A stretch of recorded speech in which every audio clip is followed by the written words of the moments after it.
ধোঁয়ার কুণ্ডলিতে আচ্ছন্ন চারপাশ, প্রাণ ভয়ে তাঁবু থেকে ছুটে পালাচ্ছেন হতভাগ্য ফিলিস্তিনিরা। দৃশ্যটি গাজার খান ইউনিসের আল মাওয়াসি শরণার্থী শিবিরের। শনিবার মাত্র কয়েক ঘণ্টার নোটিসে এই শিবির লক্ষ্য করে হামলা চালায় দখলদার ইসরায়েলি বাহিনী। টাইমস অফ ইসরায়েল জানায়, এদিন সূর্যাস্তের আগ পর্যন্ত ক্যাম্পের বিভিন্ন প্রান্ত থেকে অন্তত 15 জনের মরদেহ উদ্ধার করেন স্থানীয়রা। لا عنا علم ولا دريه اجى شاب قال اليهود اتصلوا علي وبيقولوا لكم اخلوا المنطقه বান্ডেল থাকলে প্রতি সেনমানিতে টাকা বাঁচবে। বিকাশ সেনমানি বান্ডেল কিনে জিতুন প্রতি লেনদেনে। এদিকে গাজায় দ্বিতীয় ধাপে অস্ত্রবিরতির প্রস্তাব ফিরিয়ে দেয়ায় হামাসকে নিশ্চিহ্ন করে দেয়ার হুঁশিয়ারি দিয়েছেন ইসরায়েলি প্রধানমন্ত্রী। শনিবার স্থানীয় সময় রাতে টেলিভিশনে দেয়া এক ভাষণে বেনিয়ামিন নেতানিয়াহু দাবি করেন, অস্তিত্ব টিকিয়ে রাখার জন্য ইসরায়েলকে যুদ্ধ চালিয়ে যেতে হবে।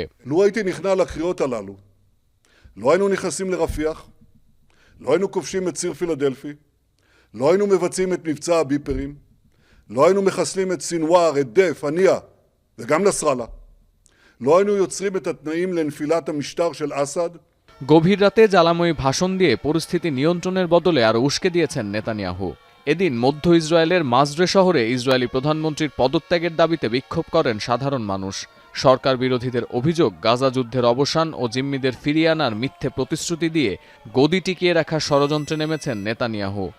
We have still 59 hostages in Gaza, dead and alive.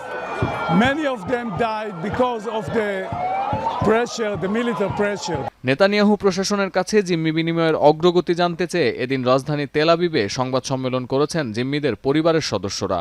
প্রতিশ্রুতির রাজনীতি বাদ দিয়ে ইসরায়েলি প্রধানমন্ত্রীকে জবাবদিহিতার মুখোমুখি করার দাবি তাদের।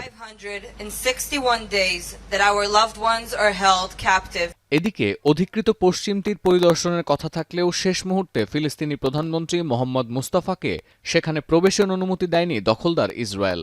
অবৈধ বসতি স্থাপনকারীদের অত্যাচার ও লুটপাটের ভয়াবহতা সম্পর্কে জানতে পশ্চিম তীরের বোরকা, দেইর দিবোয়ান, রামাল্লা সহ আরও বেশ কয়েকটি এলাকা পরিদর্শনের পরিকল্পনা ছিল ফিলিস্তিনি প্রধানমন্ত্রীর। অন্যদিকে ইসরায়েলি জিম্মি নাগরিক এলকানা বেবোতের নতুন আরেকটি ভিডিও প্রকাশ করেছে হামাস, যেখানে দেখা যাচ্ছে টেলিফোনে কারো সাথে নিজের হতাশা ও যন্ত্রণার কথা ভাগাভাগি করছেন 35 বছর বয়সী এই ব্যক্তি।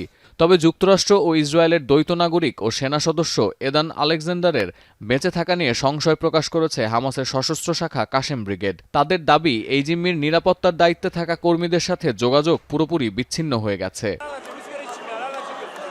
অন্যদিকে তুরস্কের ইস্তাম্বুলে ফিলিস্তিনিদের সমর্থনে বিক্ষোভ করেছেন কয়েক হাজার মানুষ। এ সময় পুলিশের সাথে বিক্ষোভকারীদের ব্যাপক সংঘর্ষও হয়েছে। সতীর্থ কর্মকার, এখন বিশ্ব।